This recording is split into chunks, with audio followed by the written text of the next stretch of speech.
Continuing with Ash Limited, we're going to look at some of the more minor points relating to ratio analysis. We've looked at profitability and dividends, capital gearing and liquidity. So we're going to have a look now at the, as I said, minor points of investment policy, the value of shares and the sector that the firm is operating in. If we look at the investments, we'll see that they've fallen from 80,000 cost to 60,000 market value. So the way we could approach that is we'd say this 25% fall in the value of investments indicates poor management of investments, and the shareholders wouldn't be pleased with that. Then looking at the value of shares, again we'll percentage the change in the value of the share. The market price of the share has fallen by almost 16%, from 190 down to 160, and this will worry shareholders. It shows a lack of confidence on the part of investors in the company. And when we look at the price earnings ratio, we see that it's risen from 6.33 times to 14.17 times.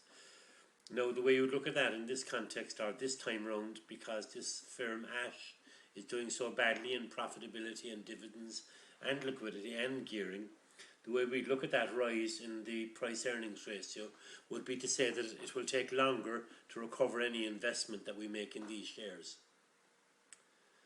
Finally, then, it's always important to mention what sector the firm is operating in. In this one we identify it as the food processing sector.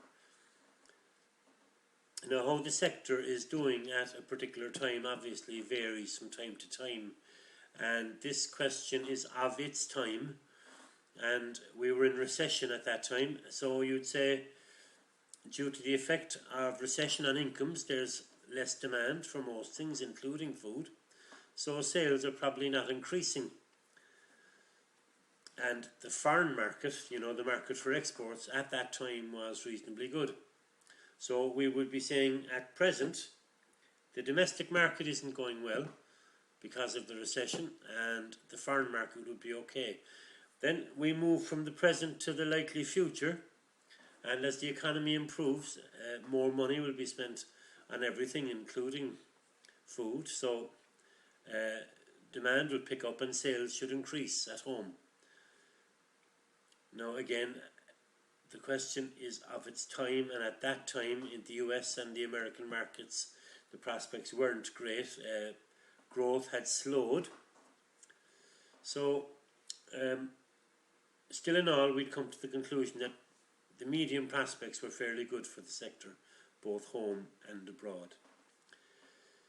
The answer to sector is going to vary from time to time, and your teacher, your lecturer should fill you in on that.